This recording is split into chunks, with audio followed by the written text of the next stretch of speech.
오늘은 말씀드린 것처럼 산상변모주일입니다. 산상변모주일. 예수님이 산에서 그 모습이 해같이 변했다라고 하는 그 사건을 기념해서 산상변모주일 이렇게 이름을 붙였습니다. 제가 붙인 것은 아니고 교회 전통에서 그렇게 이름을 붙였다라는 겁니다. 산상변화주일 이렇게 얘기도 합니다. 사순절 바로 전주입니다. 다음 주, 그러니까 이번 주 수요일부터 제2수요일로 사순절이 시작이 되죠. 그러니까 주연절 절기의 마지막 주일이거든요. 주연절 절기의 마지막 주일로 산상변화주일을 항상 갖고 있습니다. 주연절이 어떤 절기였어요? 예수님이 하나님의 아들로 나타나신 날, 그날을 기념하신 거잖아요. 산상변화주일, 변모주일은 하나님의 아들로서 영광스럽게 빛나는 모습, 말하자면 영광스러운 모습의 절정, 그 모습을 보여주는 그런 날입니다. 특별한 어떤 다른 교회력에서 말하는 절기는 아니고요. 이 날을 말씀과 함께 우리가 지키면서 기념하는 것이죠. 이렇게 주연절 절기의 마무리로 산상변모주의를 지키고 그다음에 이제 다음 주부터는 사순절로 우리가 들어가게 됩니다. 이번 주 수요일부터 사순절 시작이라는 것을 기억하시면 좋겠습니다. 오늘 우리가 성경 동화를 통해서 보았던 이 이야기, 마태복음 본문은 변화산 사건이라고 불리는 본문입니다. 여기서 이제 변화산이 나오는데 변화산은 예수님이 변화하신 어느 산이라고 해서 붙여진 이름이에요. 그냥 이것은 변화산 이렇게 붙인 겁니다. 성경에는 그냥 산 이렇게만 나오죠. 성경을 보시면 6일 뒤에 예수님께서 베드로와 야고보 그리고 야고보의 동생 요한을 데리고 따로 높은 산에 올라가셨습니다. 그들 앞에 예수님의 모습이 변화되었습니다. 예수님의 얼굴은 해같이 빛나고 옷은 비처럼 희게 되었습니다. 예수님과 세 제자가 산에 올라갔는데 아마 기도하러 올라가셨겠죠. 기도하러 올라갔는데 그들 앞에서 예수님이 변화된 겁니다. 제자들은 그 모습을 처음 본 거예요. 그럼 빛나는 모습은 처음 봤습니다. 찬란하다는 것이 이런 거구나. 찬란한 것. 영광스럽다는 것이 이런 것이구나. 이랬겠죠. 성경 동화를 통해서 이제 우리가 이 내용을 쭉 봤는데 이 변화산 사건에서 이제 특징적인 것이 있는데 그게 뭐냐면 제자들에게 하늘에서 들려오는 음성이 있었다는 겁니다. 그러니까 하늘에서 들려오는 음성을 제자들이 들은 거예요. 베드로가 말하는 동안에 갑자기 빛나는 구름이 그들을 이를 덮었고 빛나는 구름이 그들을 덮었으니까 얼마나 또 화내요. 엄청나게 화난데 그 속에서 이는 내가 사랑하며 기뻐하는 아들이라 너희는 그의 말을 들어라. 이런 목소리는 아니었겠죠. 훨씬 좋은 목소리였을 겁니다. 하여튼 그 소리로 이렇게 웅장하게 아마도 들렸을 겁니다. 근데 이때 제자들의 반응을 한번 주목해 보세요. 제자들이 그 소리를 듣고 얼굴을 땅에 대고 엎드려 무서워했다라는 거예요. 그러니까 그 소리를 듣고 제자들이 엄청 무서워한 것 같아요. 우리가 이 부분을 글로 읽을 때, 성경으로 읽을 때는 그냥 이렇구나, 이런 일이 있었구나라고 하는데 자세히 보면 제자들이 지금 무서워서 덜덜 떨면서 이렇게 엎드린 거거든요. 그래서 볼 때 왜 저 소리가 무섭지? 뭐 때문에 그렇지? 이렇게 환한 모습인데 우리가 보통 무섭다라고 하면 굉장히 막 그 무시무시한 모습인데 그런 게 아니잖아요. 그 전에 바로 전에 예수님의 빛나는 모습까지 봤단 말이에요. 예수님의 빛나는 모습까지 봤던 제자들인데 그때는 괜찮았어요. 오히려 그때는 베드로는 여기에 집을 짓고 천막을 짓고 여기서 살고 싶습니다. 이랬단 말이에요. 그랬는데 지금 소리를 듣자마자 기겁을 하는 모양새인 거예요. 이것은 이겁니다. 아마도 그 소리는 하나님에게서 직접 들려오는 소리였을 것이기 때문이에요. 그러니까 직접적으로 하나님께서 하시는 소리를 처음 들은 거죠. 하나님의 소리를 처음 듣는 거예요. 예수님은 인간이기 때문에 지금 인간이시기 때문에 그가 빛나고 하얗게 희게 되는 옷을 입고 해도 두려움을 느끼게 하지는 않았지만 하나님의 소리는 우리랑은 전혀 다른 차원이에요. 전혀 다른 차원의 것이기 때문에 인간으로서는 무언가 모를 두려움을 느끼는 거죠. 여러분 기적을 보고 싶다 이러지만 그 기적이 자기의 생각을 넘어가는 압도하는 것으로 가면 엄청나게 두렵고 무섭고 그럴 거라고 생각 들지 않으세요? 그러니까 나와는 전혀 다른 차원의 어떤 것이 이렇게 딱 왔을 때 압도되었을 때 그래서 이런 두려움은 제자들만의 반응이 아니었고요. 성경에 보면 하나님을 만난 사람들, 직접 만나거나 직접 소리를 듣거나 이러면 다 같은 반응이에요. 죽은 것 같이 됐거나 무서워서 벌벌 떨거나 이렇습니다. 그러니까 여러분, 하나님 보게 해주세요. 이건 별 그렇게 사실은 물론 지금은 좀 다릅니다. 오늘 말씀에서도 그렇지만 이 때에 뭐 하나님을 직접 만났다 이런 것들이 굉장히 좋았겠구나라고 하기에 앞서서 엄청나게 두려운 일들이고 무서운 일이라는 것이죠.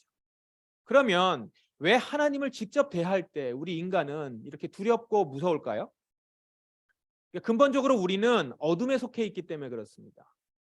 어둠에 속한 우리가 빛이신 하나님을 이렇게 대면하면 어둠 속에 가려졌던 죄가 드러나기 때문에 두려움을 느끼는 거예요. 인간들끼리 있을 때, 어둠끼리 있을 때는 몰라요. 그러나 빛 앞에 서면 나의 죄가 인식이 되고, 그리고 그로 인해서 내가 심판을 받겠구나라고 심판이 자각이 되면서 두려움을 느끼는 거예요. 여러분 어떤 좀 잘못 저질러 보셨어요? 범법 저질러 보신 적 있으세요? 뭐 제가 다 일일이 묻지는 않겠습니다만 범법을 저지른 사람이 그거를 가리다가 사람들 앞에서 탁 드러났을 때 어떤 느낌일까요? 그리고 그 형벌이 엄청나게 큰 형벌일 경우에 거기서 느끼는 두려움, 그 무서움, 그게 있단 말이에요. 이걸 지금 느끼는 거예요. 하나님 앞에서. 빛이신 하나님 앞에서 어둠이 같이 있을 수가 없어요. 하나님은 죄를 심판하시는데 그 죄 가운데 있는 우리는 하나님 앞에 서면 죽는다라는 거예요. 우리가 월요일 내일 보게 될 성서전과 본문에는 이런 내용이 나와요. 모세가 하나님의 얼굴을 보여달라고 요청합니다. 그 본문 아시죠? 하나님을 좀 보여주세요라고 요청을 해요. 그러자 하나님께서 모세에게 이렇게 말씀하십니다. 너는 내 얼굴을 볼 수 없을 것이다. 왜냐하면 나를 보고 살 수 있는 사람은 아무도 없기 때문이다. 하나님을 보고 산 사람이 없다는 거예요. 그것은 어둠 속에 속한 우리는 직접 하나님을 대면할 수 없다는 거죠. 그래서 하나님은 모세에게 오셔서 지나가시는데 지나가면서 손으로 모세를 가리고 있다가 등만 볼 수 있도록 해주십니다. 그래서 모세는 등을 봐요. 하나님의 등을 직접 봅니다. 그런데 살아있는 사람 중에 이 세상의 사람 중에 하나님을 직접 등이라도 본 사람, 유일한 사람, 하나님을 보고 산 사람은 모세입니다. 그래서 모세가 대단한 사람, 굉장한 사람 이렇게 이제 얘기들을 많이 하는 거죠. 하나님을 직접 본 사람, 등을 본 사람, 이런 사람입니다. 우리는 등도 못 보니까. 그러면 죄인된 우리는 어떻게 하나님을 만날 수 있을까요? 죄인된 우리는 이 상태로 보면 하나님을 보면 죽으니까 하나님을 만날 수 없으니까 그래서 중간 매개가 필요한 거예요. 그 중간 매개가 바로 예수님이신 겁니다. 빛 대신 하나님과 죄인된 인간 사이를 이어주실 수 있는 분. 그러면 그분은 그 중간에서 어때요? 빛 대신 하나님도 대면해서 보실 수 있는 분이어야 되죠. 죽지 않고 그냥 보실 수 있는 분이어야 되고 인간과도 대면해서 보고 인간이 죽지 않아야 되는 분이어야 돼요. 중간에 매개가 돼야 되니까. 그래서 하나님의 아들이신 예수님이 인간으로 오신 거죠. 그래서 우리 요한복음 1장 말씀 암송하는 말씀 있죠. 태초에 말씀이 계시니라. 이 말씀이 하나님과 함께 계셨으며 이 말씀은 곧 하나님이시니라. 그가 태초에 하나님과 함께 계셨고 이렇게 된다면 하나님과 함께 계셨고 그러니까 태초부터 하나님과 함께 계셨던 예수님이 인간으로 오신 거예요. 인간이 대면해서 볼 수 있는 분이 되기 위해서 사람의 몸을 입은 거죠. 그냥 하나님으로 계시면 마찬가지인 거죠. 인간이 하나님을 볼 수 없으니까. 그런데 인간으로 오셔서 볼 수 있게 하신 거죠. 그래서 예수님은 이렇게 하나님과 인간 사이를 이어주는 매개자가 되신 겁니다. 따라서 지금 변화산 사건, 이 변화산 사건은 예수님이 지금 인간들하고 같이 다녔어요. 계속 제자들하고 같이 다녔는데 그렇지만 그냥 단지 인간이 아니라 하나님의 아들이시라는 걸 보여주는 사건이에요. 그래서 하나님 앞에서 우리와 하나님 사이를 이어주실 수 있는 분이라는 걸 보여주는 사건으로 변화산 사건이 지금 있는 겁니다. 본래 예수님은 지금 인간하고 이렇게 같이 다닐 그 급이 아니고 원래 영광스러운 분이셨고 하늘에서 그 보좌 가운데 계셨던 분인데 그분이 지금 인간으로 오셨다는 것을 지금 인간 편에게 보여주시는 거죠. 예수님의 모습을 보여주시는 겁니다. 그래서 얼굴은 해같이 빛나고 옷은 정말 빛처럼 희게 되고, 그리고 하늘에서는 하나님의 음성이 들리는 거예요. 예수님이 당신의 아들이라는 걸 증거하는 겁니다. 너희는 그의 말을 들어라, 이 얘기를 하는 거예요, 사람들이. 그래서 사람들은 보며 아, 이분이 하나님의 아들이시구나, 이걸 보는 거죠. 그럼 우리가 하나님의 아들을 지금 보고 있다니. 그래서 우리가 요한복음에 보면 그 말씀 계속 있는 거예요. 말씀이 육신이 되어 우리가 그의 영광을 보니, 아버지의 독생하신 아들을, 우리가 아버지의 품속에 있는 독생하신 아들을 보게 되는 거죠. 예수님이 이 땅에 오셔서. 그런 모습으로 우리가 지금 예수님을 볼 수 있는, 예수님이 그런 매개자가 된 겁니다. 죄로 인해서 우리는 하나님을 만날 수 없어요. 그렇게 만날 수도 없는 우리는 이제 예수 그리스도를 통해서 드디어 하나님을 만날 수 있게 된 겁니다. 왜요? 예수님께서 우리의 죄 문제를 해결해 주셨기 때문에. 단지 그냥 중간에 있어서 볼 수 있어서가 아니라 이제 죄 문제를 해결해 주신 거예요. 십자가는 그 죄 문제를 해결한 곳 아닙니까? 예수님은 십자가에서 우리가 치러야 할 죄의 대가를 다 치르셨어요. 죄로 인해 죽음이라는 형벌을, 죄로 인해서 받아야 되는 죽음의 형벌을 예수님이 자신의 죽음으로 지불하셨단 말이에요. 사람들이 다 져야 하는 죽음의 형벌을 다 짊어지시고 지불하셨어요. 그래서 이제는 우리가 이러다간 이렇게 해서 죽는구나라고 하는 그 죽음의 두려움 없이 하나님을 만날 수 있게 된 겁니다. 예수님이 오셔서 그 일을 하신 거죠. 그 얘기는 뭐냐면 하나님을 만나도 죽지 않게 됐다라는 거예요. 이제 하나님을 내가 만나도, 하나님을 배워도, 그래서 아까 제가 말씀드린 거예요. 하나님의 얼굴을 배워도 이제 죽지 않게 된 겁니다. 왜냐하면 내가 받아야 될 죄의 형벌을 예수님이 다 가져가셨습니다. 예수님의 십자가 사역 덕분에 죄를 용서받고 우리는 거룩하신 하나님께 나아갈 수 있게 된 겁니다. 자, 이렇게 지금 말씀드린, 여러분도 다 아는 죄 용서의 은혜를 주시는 그 길, 하나님께서 온 인류를 위해서 세우신 법칙이에요. 보편적 법칙입니다. 이것이 온 인류에게 주신 법칙이에요.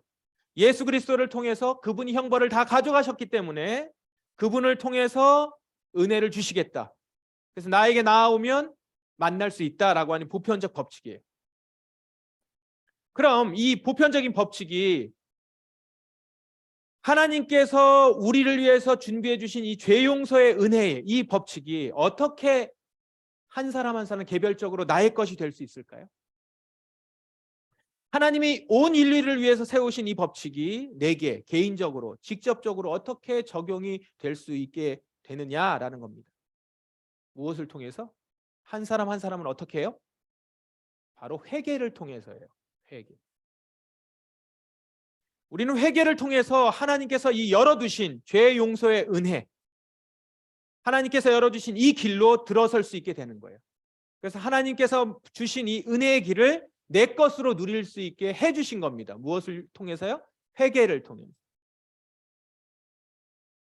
그런데 여러분, 여기서 회개를 한번 생각해 보셔야 돼요. 우리 지난주 이번 주 수요일 기독교 강요에서 이제 나눌 내용이에요. 수요일날 기독교 강요 강독에 있습니다. 칼뱅이 이 회개에 대한 부분을 두 부분으로 구성된다고 얘기해요. 고해성사 얘기하면서 이제 나오는 부분입니다. 먼저 읽어보신 분도 있을 거예요. 회개는요, 첫 번째 자기를 죽이는 것, 두 번째 새로 사는 것. 이 두 가지가 연속으로 있다는 거예요. 회개 안에는 이 두 부분이 있다는 겁니다. 이 두 가지 중에서 하나라도 간과하면 그것은 온전한 회개가 아니다라는 거예요. 자, 이렇게 온전한 회개가 아니라고 하면 어떻죠? 지금 말씀드린 이 법칙 가운데 온전히 하나님을 만날 수 없게 되는 거죠. 온전히 회개하지 못하면 온전히 하나님을 만날 수 없는 거예요. 그 법칙 안에 갈 수 없는 거죠. 자, 그럼 보십시다. 먼저 자기를 죽이는 것. 이것은요, 다시 한번 말씀을 드리지만 이겁니다. 죄에 대한 인식과 하나님의 심판에 대한 자각에서 오는 영혼의 슬픔과 공포, 이걸 의미해요. 죄에 대한 인식, 지금 자기를 죽이는 것을 얘기하는 겁니다. 죄에 대한 인식과 하나님의 심판에 대한 자각에서 오는 영혼의 슬픔과 공포. 자, 이걸 좀 설명드리면 이겁니다. 내가 지금 내 죄를 인정하지 않을 수 없는 상황에 처해요. 아, 내가 진짜 죄인이구나. 나는 정말 좀 버러지 같은 존재구나. 쓰레기구나. 막 이제 이런 거예요. 그래서 내 죄를 숨길 수가 없어요. 자, 내 죄를 숨길 수 없다는 걸 하나님 앞에서 이렇게 보여드리면서 확 느껴지는 게 뭐냐면 내가 이 죄로 인해서 하나님께 심판받을 자구나. 아, 이제 죽겠구나라는 걸 자각한단 말이에요. 그럼 거기서 뭐가 밀려와요? 영혼의 슬픔과 공포가 있다는 거죠. 여기서부터 이제 회개가 시작이 되는 거예요. 그렇게 회개가 시작될 때 이 슬픔과 공포를 느껴요. 이 죄로 인해서 내가 죽겠구나. 그러면서 한없이 무섭고 떨리고 죽는 것이 지옥으로 가는 것이며 내가 이런 죄를 가지고 있다는 것이 너무너무 수치스럽고 창피하고 이제 그런 상황으로 가는 거죠. 칼뱅이 이걸 어떻게 표현을 했냐면 그 공포에 질려 고꾸라지며 벌벌 떨면서 쓰러져 낙담하고 절망한다. 이걸 이제 느낀다는 거죠. 회개를 하면서. 그러니까 회개의 시작은 이런 자기를 죽이는 것이라는 거예요. 다른 말로 하면 이제 통회입니다. 이게 통회. 자기를 죽이는 것. 내가 이로 인하여서 죽겠구나. 내 죄에 대한 인식 그리고 하나님의 심판에 대해서 내가 이제 자각해요. 아, 심판이 있구나. 거기서 밀려오는 영혼의 슬픔과 공포, 낙심 이런 거죠. 자, 이렇게 회개가 시작이 되는데 이렇게 시작이 되어서 이제 죽음의 상태로 가는 데에서 두 번째 부분으로 넘어갑니다. 그게 바로 새로 사는 거예요. 죄를 의식하고 좌절하고 하나님의 심판에 대한 두려움 때문에 고통스러워하고 있을 때 바로 그때 예수 그리스도의 손길이 있어요. 그래서 예수님을 통해서 오는 긍휼과 은혜와 구원으로 인해서 이제 구원이 그 가운데 나타나기 시작하는 거죠. 그래서 그로 인하여서 기운을 얻고 용기를 회복하는 겁니다. 새로 사는 것. 아, 완전히 죽겠구나, 이제 죽는구나라고 하는 그 순간에 예수 그리스도를 통해서 긍휼과 은혜와 구원을 받아서 아, 사는구나, 회복하는구나 이렇게 되는 거죠. 자, 자기를 죽이는 것, 새로 사는 것. 여러분, 우리가 진정 하나님을 만나기 위해서는 회개가 필요하다고 말씀드렸는데 바로 이 두 과정, 자기를 죽이는 것과 새로 사는 것, 이 두 과정을 제대로 거쳐가면서 우리는 온전히 회개하는 것이죠. 이렇게 하나님을 진정으로 만나는 길로 가는 것입니다. 자기를 죽이는 것, 새로 사는 것, 이 둘 중 하나만 하는 것은 온전한 회개가 아닙니다. 이 둘 중에 하나라도 없으면 안 되는 거예요. 그런데 자기를 죽이는 것에만 집중하는 사람들이 있어요. 나는 죄인이고 죽을 존재고 그렇기 때문에 나는 말씀을 철저히 지켜야 돼. 여기까지 좋은데 이런 사람들이요, 이것만 가지고 있으면 하나님을 어떤 분으로 보냐면 하나님을 복수자, 심판자 이렇게 여기는 거예요. 너무 하나님 무서운 거죠. 구약의 하나님을 계속 만나고 있는 거예요. 그 마음 가운데 항상 정죄감이 있죠. 아, 내가 이 말씀 지켜야 되는데 지켜야 되는데. 그에게는 말씀이 짐이죠. 말씀이 의무조항이에요. 율법이에요. 다 지켜야 하는 것들이에요. 이것도 지켜야 되고 이것도 지켜야 되고 맨날 성경 읽으면 다 이것도 지켜야 되고 저것도 지켜야 되고 이런 거죠. 우리의 종교 생활이 다 지켜야 되는 것들. 그렇게 자기를 죽이는 것 이것만 집중하면 말씀을 율법으로 여겨서 정죄의식만 가득하게 됩니다. 자기만 정죄의식으로 가득한 게 아니라 그 문제는 그 잣대로 사람들을 본다는 거예요. 사람들을 그 율법의 잣대로 봐요. 저 사람은 저게 부족하고 저 사람은 저 말씀을 안 지키고 그리고 말씀으로 상대를 찌르고 정죄하고 그걸로 사람들을 누르고 그런단 말입니다. 성경에 대표적으로 바리새인들이 그렇게 했잖아요. 그들은 말씀을 가지고 있었어요. 그 말씀이 율법이었죠. 예수님이 하고 있는 모든 것들 당신은 이걸 잘못했고 이걸 잘못했고 정죄한답니다. 죽이는 것에만 집중하면 그래요. 반대로 자, 그럼 새로 사는 것. 아, 새로 사는 것이 좋겠구나. 근데 새로 사는 것에만 집중하는 사람들이 있어요. 이 사람은 앞에 내가 죄인이었던 것은 잊어버려요. 그리고 새로 산 것, 내가 새로 살게 된 것, 그래서 축복을 받고 누리고 이런 내용들만 집중하는 거예요. 이런 사람들은 새로 사는 축복을 누리니까 기쁨이 있어요. 근데 기쁨이 있는데 한 가지 중요한 것이 빠져 있습니다. 그게 뭐냐면 내가 죄에서부터 용서받았다는 거예요. 구원받아, 지금 나는 구원받았어요. 이건 아는데 어디서부터 구원받았는지 그 어디서를 생각을 하지 않아요. 그러니까 내가 죄로부터 구원받은 존재, 이제 살았구나라고 하는 감격이 없습니다. 그냥 지금 구원받은 상태에서의 기쁨만 있는 거죠. 이거 여러분 구분하셔야 돼요. 완전히 다른 겁니다. 내가 어떤 구렁텅이에서 살아나서 새로 살게 되었는지를 인식하지 못하기 때문에 그 용서받은 크기와 깊이를 몰라요. 그러면서 그냥 새로 살게 되었다는 것을만 갖고 있으니까 그 용서받은 용서의 기쁨과 감격이 빠져 있는 거예요. 삶에서. 이렇게 되다 보면 용서의 감격이 빠져버리면 하나님이 그 나를 용서하시기 위해서, 나를 구원하시기 위해서 하셨던 그 일을 우리가 알지 못하게 되고 그 일을 기억하지 못하게 되는 거죠. 무엇보다도 또 내가 죄인이었던 그 상황, 죄인들 가운데서 내가 지금 살아가면서 오염될 수도 있고 그 죄가 얼마나 심각한 결과를 가져오는지 이 부분에 대한 영적인 자각이 없습니다. 왜요? 내가 죄를 진지하게 인식하지 못했기 때문에. 죄를 진지하게 인식하지 못했기 때문에 죄를 짓는다는 것, 죄가 가지고 있는 그 악함, 죄로 말미암은 그 죽음, 이것에 대한 심각한 결과를 생각하지 않는 거예요. 많은 한국교회가 이런 메시지를 전하고 있습니다. 당신은 구원받아 이제는 복을 받아 사는 존재다라는 거예요. 얼마나 좋아요. 나는 자유하다. 우리는 예수님이 구원하셨습니다. 그래서 이제는 구원의 은혜를 누리며 삽니다. 구원받아서 이제는 복을 받는 존재입니다. 복을 받으셔야 합니다. 이렇게. 그래서 다시 살아난 것에만 강조점이 있죠. 지금도 복을 누리고 천국 가서도 복을 누리고 이것을 복음이라고 외쳤어요. 죄에서부터 구원받았다는 감격보다는 나는 복을 받고 사는 존재다. 이 부분을 북돋는 거죠. 새로 산 부분. 그래서 죄를 경홀히 여겨요. 죄 짓는 것을 대수롭지 않게 여겨요. 구원받은 존재니까 또 용서해 주시겠지. 내가 얼마나 더러운 죄에서 구원받았는지, 그 죄로 말미암아서 내가 얼마나 고통받았는지, 그 지긋지긋한 죄, 이제는 그 죄 가운데 들어가지 말아야지. 그걸 알면서 거기서 구원받은 자는 절대 그 죄를 다시 지으러 가지 않죠. 그게 얼마나 끔찍한데. 근데 그 죄에 대한 경각심이 없으니까, 그 죄에 대한 것을 망각하고 있으니까 그냥 살아가는데 좋은 거예요. 좋은 게 좋은 거고 기쁜 거죠. 그 죄 지으면 또 해결해 주시겠지.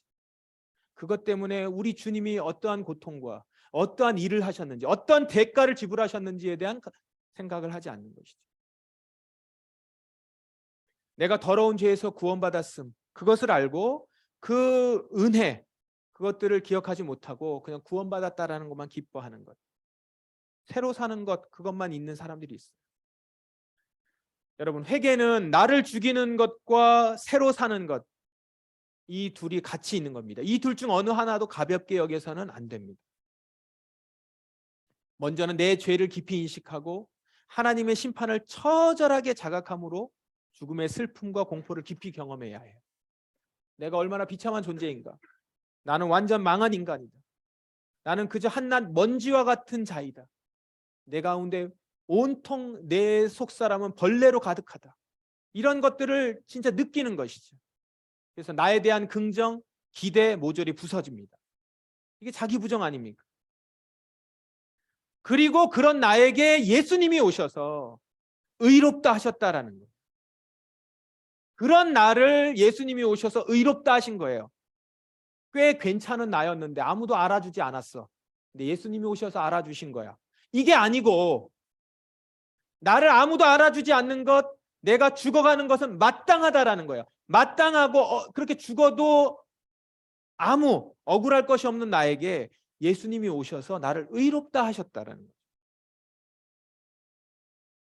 그러면 그런 사람에게 예수님은 어떤 존재예요? 유일한 의미죠. 유일한 의미. 나를 살리신 분, 나를 인정해 주신 유일한 분, 나를 의롭다 하신 유일한 분. 그러니 그렇게 살아난 나에게 예수님은 어떤 존재예요? 내 목숨보다 더 소중한 존재죠. 왜요? 나는 원래 죽는 존재인데 나를 살리셨으니까. 나를 살리기 위해서 당신께서 그렇게 대가를 지불하셨으니 내 목숨보다 더 소중한 존재. 나의 모든 것을 드려도 아깝지 않은 존귀한 분이시죠. 그래서 진정 마음과 뜻과 목숨을 다해 사랑할 수 있는 대상이 된 겁니다. 예수님. 왜 우리 인생에서 예수님이 가장 중요하지 않고 예수님에 대한 우선순위가 뒤로 밀리고 예수님만 가장 사랑하지 못하는 걸까요? 오늘 말씀에 의하면 온전히 회개하지 못했기 때문이에요. 내가 어떤 상태에서 건진받았는지를 모르기 때문에 나에게 주어진 은혜의 값어치를 모르는 거죠.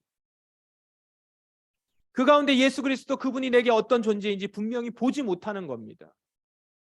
구원받은 건 알지만 내가 어떤 상태에서 구원받았는지를 모르는 거죠. 그러다 보니 예수님은 나를 좀 더 좋은 곳으로 인도해 주신, 그리고 지금 나에게 많은 복을 나눠주실 그런 분으로서의 수단이 되거나 도움을 주는 거나 나를 그냥 이뻐해 주는 분, 나를 한 번도 실망시켜 주시지 않고 나에게 좋은 것만 주시는 참 좋은 분, 좋은 분인 건 알아요. 그런데 그렇게 나를 사랑하기 위해서 당신이 어떤 일을 하셨는지, 나는 어떻게 구원받았는지 그 깊은 각성이 없기 때문에 여전히 내가 주인이고 내가 우선순위인 거예요. 주님의 마음을 헤아리지 못하고 주님이 지금 나에게 원하시는 것들은 생각하지 못해요.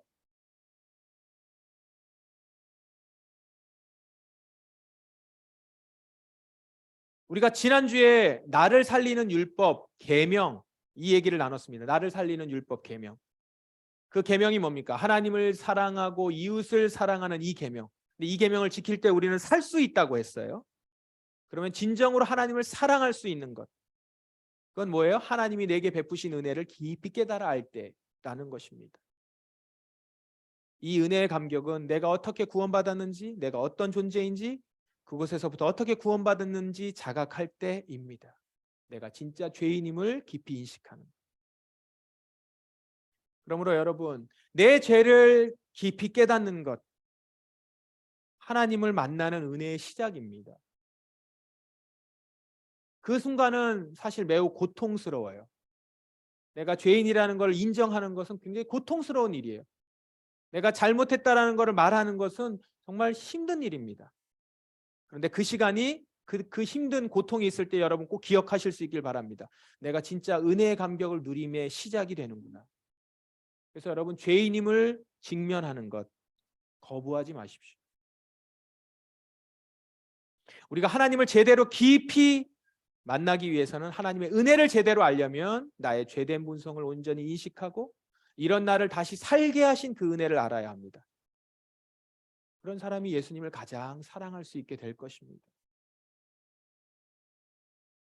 오늘 변화산 이야기는 예수님이 이렇게 찬란한 영광의 빛을 가지신 분이다, 단지 이 이야기를 하려고 하는 게 아니에요. 변화산 이야기는 우리가 비로소 하나님을 만날 수 있는 길이 열렸다라는 걸 말씀하시려고 하는 거예요. 그분이 우리 가운데 오셨다. 우리는 이제 하나님이신 예수님을 통해 하나님을 만날 수 있어요. 죄로 인해서 두려움이 있었던 우리가 그 두려움 없이 하나님께 나아갈 수 있게 됐어요. 이제 이렇게 하나님께 나아갈 길이 열렸으니 이 길로 들어서기 위해서 온전한 회개를 해야 합니다. 온전한 회개, 진정한 회개. 자기를 죽이는 것, 그리고 그 가운데서 새로 사는 것. 이 둘 중 어느 하나도 포기할 수 없고 그것을 간과할 수 없습니다. 이 온전한 회개로 우리는 하나님을 온전히 만날 수 있는 것입니다. 우리 사랑하는 포도나무 성도 여러분, 이 참된 회개를 통해서 하나님이 우리에게 선사하신 이 구원의 은혜를 깊이 누리면서 내가 그 가운데 구원받았음을 알아 지금부터 하나님을 만나 하나님께서 우리에게 주시는 생명과 비전과 꿈과 당신의 나라를 위한 동역과 이 모든 것을 우리를 가게 하시기를 원하신다는 것이죠. 이제 주의 나라를 향해서 같이 가기를 원하십니다. 그러기 위해서 하나님을 만나셔야 하고 나를 구원하신 하나님, 내가 죄 가운데서 구원받았음을 깊이 깨달으며 주님께 나아가야 되겠죠. 우리 모두 이 구원의 은혜를 깊이 누리실 수 있는 변화산에서 예수 그리스도를 만나 그분을 통해서 하나님을 만나고 그렇게 주님께 나아가 주님이 주시는 그 은혜의 감격들을 다 누리실 수 있는 여러분 한 사람 한 사람 되시길, 주님께서 누리시고자 하시고자 하는 그 구원의 은혜를 우리 한 사람 한 사람 다 누리게 되시기를 주님의 이름으로 축원합니다. 기도하겠습니다. 오늘 말씀 기억하시면서 우리 같이 기도하십시다. 이 시간 주님, 제가 주님 앞에 온전한 죄에 대한 인식과 회개와 심판에 대한 자각과 그 가운데서 오는 영혼의 슬픔과 공포가 있는데, 그 모든 과정을 거쳐가면서도 거기서 그대로 주저앉지 않는 것은 예수 그리스도께서 그때 우리에게 오셔서입니다. 나는 다시 삽니다. 나는 죽고 다시 예수 그리스도와 함께 다시 산 자입니다. 이 고백으로 주님 앞에서 내가 산 자임을 깊이 알 수 있기를 원합니다. 이제는 그렇게 온전한 회개로 주님을, 하나님을 만나는 자 되기를 원합니다. 같이 기도하겠습니다.